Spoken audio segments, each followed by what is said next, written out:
Hello दोस्तों, मैं इस वीडियो में आपके लिए इतिहास विषय का प्रीवियस ईयर क्वेश्चन ला रहा हूं, जो कि UPSC, UP PCS, RAS, BPSC, JPSC और अन्य पीसीएस एग्जाम में पूछे गए प्रश्न हैं। तो चलिए देखते हैं। मोहम्मद गौरी की सबसे पहले किसने पराजित किया? तो ये भीम द्वितीय ने। सुल्तान कुतुबुद्दीन ऐबक की मृत्यु कैसे हुई? तो ये चौगान की क्रीड़ा के दौरान अश्व से गिरने के पश्चात उनकी मृत्यु हो गई।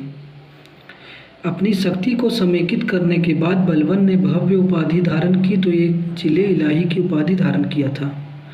निम्न मुस्लिम बादशाहों में किस एक ने मूल्य नियंत्रण पद्धति को पहली बार लागू किया? तो ये अलाउद्दीन खिलजी ने। दिल्ली के किस सुल्तान ने एक पृथक कृषि विभाग की स्थापना की एवं फसल चक्र की योजना बनाई थी? तो मोहम्मद बिन तुगलक ने।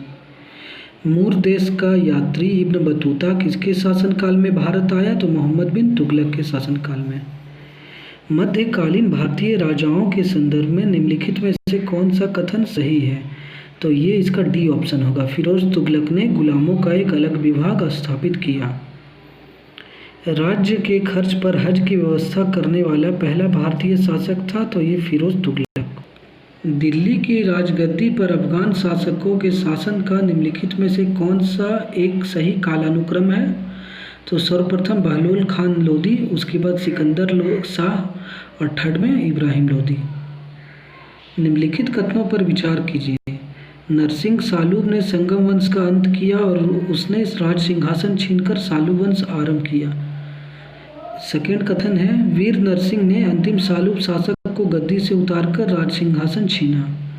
तीसरा कथन है, वीर नरसिंह के उत्तरवर्ती उसके अनुज कृष्णदेव राय थे। और चौथा है, कृष्णदेव राय के उत्तरवर्ती उनके अर्ध भाई अच्युत देव राय थे। तो ये इसमें कौन सा कथन सही है? तो ये चारों कथन इसमें सही है। कृष्णदेव राय के दरबार में अष्टदिग्गज कौन थे? तो ये 8 तेलुगु कवि थे। निम्नलिखित युग्मों में से कौन सा सही रूप में सुमेलित है? तो ये दीवान बंदगान, तो ये फिरोज शाह तुगलक के द्वारा बनाया गया था। सल्तनत काल में फवाजिल का अर्थ था, तो ये इक़्तिदारों द्वारा सरकारी खजाने में जमा की जाने वाली अतिरिक्त राशि। निम्नलिखित घटनाओं पर विचार कीजिए। इसमें कौन सा घटना पहले घटित हुआ उसको देखना है, उसके बाद की घटित घटनाओं को शामिल करना है। तो सर्वप्रथम कुतुब मीनार का निर्माण हुआ, उसके पश्चात फिरोज तुगलक की मृत्यु हुई, उसके पश्चात पुर्तगालियों का आगमन हुआ और सबसे लास्ट में विजयनगर के कृष्णदेव राय का शासनकाल। तो सही घटना का कालानुक्रम होगा 2, 4, 3, 1। रामानुजाचार्य किससे संबंधित है? तो ये विशिष्टता द्वैत से, विशिष्ट द्वैतवाद से। निम्नलिखित में से कौन सा एक सही कालानुक्रम है? तो शंकराचार्य, रामानुज और लास्ट में चैतन्य महाप्रभु। भक्त तुकाराम कौन से मुगल सम्राट के समकालीन थे? तो ये जहांगीर के। जिस सूफी संत की मान्यता थी कि भक्ति संगीत ईश्वर के निकट पहुंचने का एक साधन है, वह है मोइनुद्दीन चिश्ती।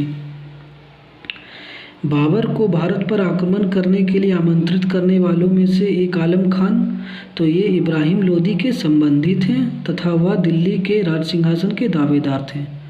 ठीक है दोस्तों, इससे आगे का क्वेश्चन नेक्स्ट वीडियो में देखेंगे। वीडियो अगर पसंद आया हो तो लाइक करें, शेयर करें, चैनल को सब्सक्राइब करें। धन्यवाद।